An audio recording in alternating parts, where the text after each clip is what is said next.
भोजशाला मस्जिद विवाद, इंदौर हाईकोर्ट का बड़ा फैसला आ गया। इस मामले को लेकर हाईकोर्ट ने भोजशाला को मंदिर करार दिया है। ये इस वक्त की बड़ी खबर है। कोर्ट की तरफ से फैसला सुना दिया गया है।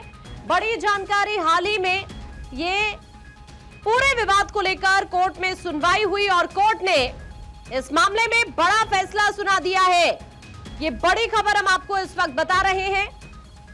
दरअसल कई ऐसे सवाल हैं जिनका जवाब मिलना बाकी था और आपको ये बताएं कि मध्य प्रदेश के धार जिले में स्थित है ऐतिहासिक भोजशाला, जिसको लेकर इंदौर हाईकोर्ट की खंडपीठ ने अपना अहम फैसला सुना दिया है। क्योंकि इससे पहले आपको याद होगा एएसआई का सर्वे हुआ, जिसकी रिपोर्ट आने के बाद ये मामला निर्णायक मोड़ तक पहुंचा।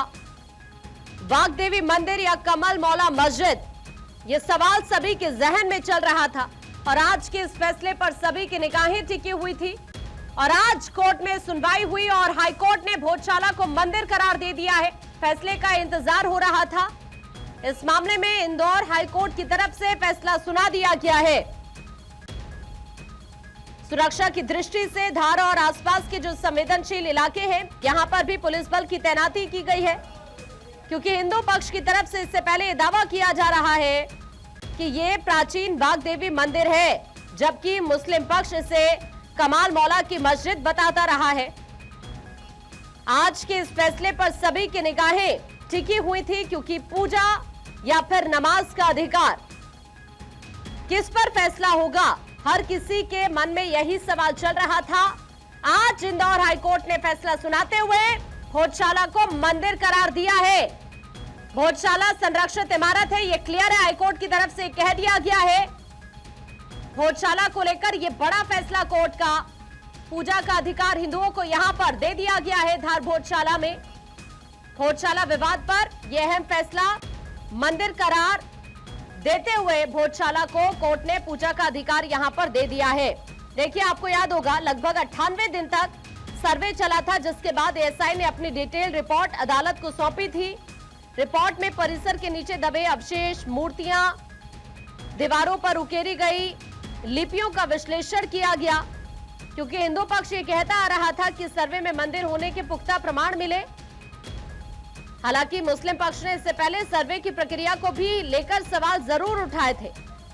आपको बताएं कि देखिए, धार की भोजशाला का निर्माण 11वीं सदी में परमार वंश के प्रतापी राजा भोज ने के गर्भगृह में स्थापित किया जाए, तो ये प्रतीकात्मक रूप से अभी मूर्ति है। लेकिन जब फैसला आ जाएगा, अभी फैसला आने वाला है, हमारे पक्ष में आएगा फैसला, हमको पूरा विश्वास है। अभी मूर्ति जो है कहाँ से बनवाई?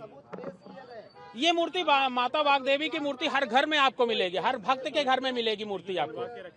जी बिल्कुल, बनवा के रखी गई थी। हर भक्त के घर में माता वाग्देवी, क्योंकि हमारा संकल्प इतना प्रबल है कि हर भक्त इस मूर्ति की पूजा करता है अपने घर में। और क्योंकि ये अभी वास्तविक रूप से भोजशाला में स्थापित नहीं है, टूटी हुई मूर्ति को लंदन म्यूजियम में ले जाया गया था, तो इसलिए हम मजबूर हैं कि उस मूर्ति को वहां पे पूजा नहीं कर सकते, इसलिए प्रतीकात्मक रूप से पूजा करते हैं। लेकिन हर घर में ये मूर्ति मौजूद है, हर घर, हर भक्त इसकी पूजा करता है। मैं कुलदीप तिवारी, याचिकाकर्ता, लखनऊ से।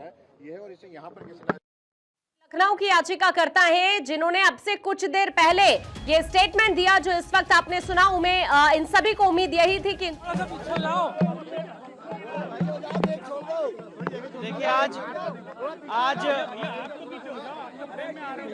देखिए आज भोजशाला के केस में माननीय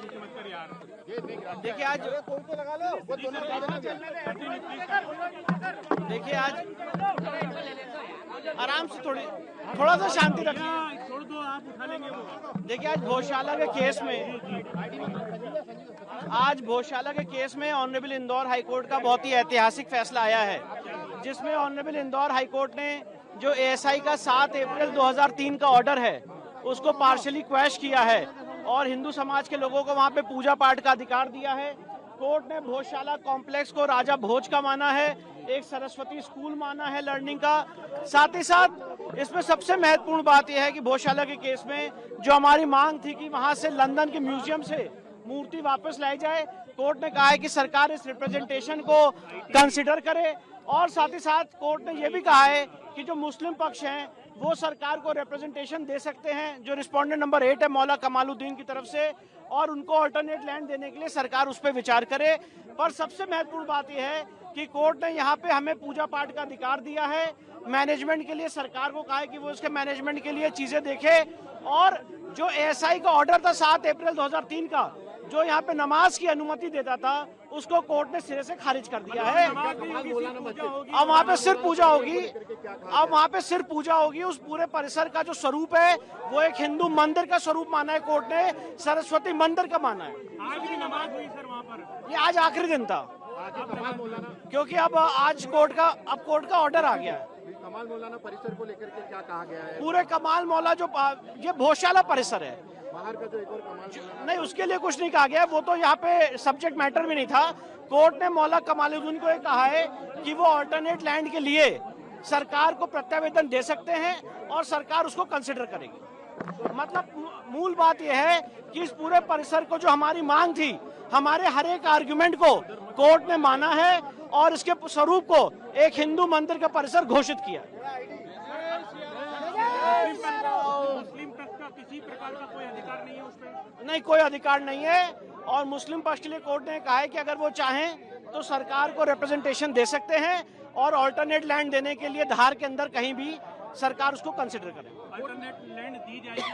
नहीं, कोर्ट ने ये कहा है, जो कोर्ट का वर्ड है मैं वो बता रहा हूँ कि अल्टरनेट लैंड के लिए वो प्रत्यावेदन देंगे, चाहे वक्फ बोर्ड की तरफ से, चाहे मौलाना कमालुद्दीन की तरफ से, और फिर उसको सरकार कंसिडर करे। राम मंदिर में किया गया था उसी तरह जी माना गया? जी सर, अलग कोर्ट ने मस्जिद ये के लिए कहा अलग है। देखिए, जो कोर्ट की वर्ड से मैं वो बता रहा हूँ। मस्जिद के लिए मतलब अलग जगह दी जाएगी? उन्होंने कहा दी जाएगी नहीं, अगर मांग की अगर मांग की जाती है तो सरकार उसको कंसिडर करेगी, जी। ये कहा है। कितने पेज का सर ये डिसीजन है? और ये तो अब अपलोड होगा तो पता चलेगा, पर काफी बल्कि ये ऑर्डर है। और जो हमारी मूल मांग थी कि ये पूरा परिसर एक हिंदू मंदिर का परिसर है, उसको कोर्ट ने पूरा हमारे सारे आर्गुमेंट्स को माना है और उसको अलाउ किया। तो देखिए, हिंदू पक्ष के वकील विष्णु शंकर जैन को अभी आपने सुना, और इस वक्त मेरे सहयोगी अखिलेश जुड़ रहे हैं। अखिलेश का सीधा रुख कर लेते हैं। अखिलेश, सदियों पुराना ये विवाद हाईकोर्ट के इसी फैसले के साथ कह सकते हैं सुलझ के एक बड़ी जीत हिंदू पक्ष की। अखिलेश, बिल्कुल एक बड़ी जीत है। और जिस तरह से 2003 के बाद से, जी बिल्कुल बड़ी जीत है, और जिस तरह से 2003 के बाद जो विवाद था, उस विवाद का पटाक्षेप एक तरह से हो गया है। जिस तरह से लगातार ये कोशिशें की गई कि चीजों को उलझाया जाए, लेकिन 23 साल बाद हिंदू पक्ष को राहत मिली है, और भोजशाला को संस्कृत विद्यालय, राजा भोज का एक तरह से आलय इसको माना है, बाग देवी का मंदिर इसको माना है, और ये बड़ी जीत है उस पक्ष के लिए। लगातार इसकी पैरवी करता रहा, और केवल भोजशाला में हिंदू पक्ष जो है पूजा करेगा। नमाज के लिए कोई अल्टरनेटिव व्यवस्था की जा सकती है सरकार के द्वारा। तो ये बड़ी जीत है और एक लंबे संघर्ष की जीत है। और सबसे बड़ी बात है, जब कोर्ट अपनी बात रख रहे थे, जब जजमेंट दिया जा रहा था, तो राम मंदिर की जो फैसला था उसके नजीर को भी इसमें देखा गया है, माना गया। जी जाहिर तौर पर, लेकिन क्या लगता है अब कुछ जमीन यहां से इतर मुस्लिम पक्ष को दी जाएगी क्या?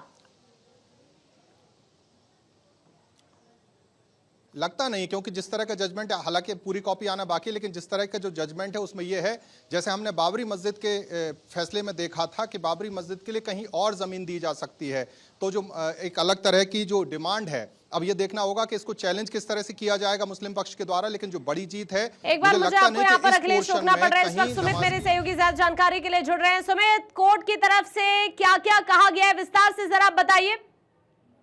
देखिए, मुख्य अगर कोर्ट की अगर आदेश की बात की जाए तो एएसआई का जो 2003 का जो आदेश था उसे हाईकोर्ट ने रद्द कर दिया है।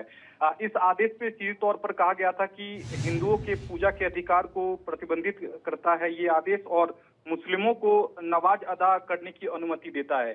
तो ये जो एएसआई का जो विवादित आदेश था उसे मध्य प्रदेश हाईकोर्ट ने रद्द कर दिया है। इसके साथ ही केंद्र सरकार और एएसआई धार में स्थित विवादित संपत्ति के अंतर्गत भोजशाला मंदिर और संस्कृति शिक्षण के उद्देश्यपूर्ण प्रशासन और प्रतिबंधन के लिए निर्णय लेंगे। यानी कि केंद्र सरकार और एएसआई पर जो है इसका जिम्मा जो है हाईकोर्ट ने छोड़ दिया है, और एएसआई संपत्ति का समग्र जो प्रशासन अभी भी जो जारी रख रहा है वो जारी आगे भी रखेगा बदस्तूर। ये हाईकोर्ट ने अपने आदेश में साफ तौर पर कहा है। तो निश्चित तौर पर जो एक तरह से एएसआई का जो आदेश था 2003 का, उसे सीधे तौर पर सुप्रीम कोर्ट ने माफ कीजिएगा हाई कोर्ट ने रद्द कर दिया है। मुस्लिम पक्ष के पास अब क्या लगता है सुमित, क्या ऑप्शंस बचे हैं? क्या हाई कोर्ट का रुख ही सुप्रीम कोर्ट का रुख किया? हाँ बिल्कुल, मुस्लिम पक्ष के लिए बड़ा झटका है क्योंकि एएसआई का 2003 का जो आदेश ये कहता है कि मुस्लिम समुदाय को नमाज अदा करने की अनुमति जो है वो एएसआई के 2003 के आदेश जो है उसके मुताबिक मुस्लिम समुदाय नमाज अदा करने की अनुमति मिलती थी इस आदेश से।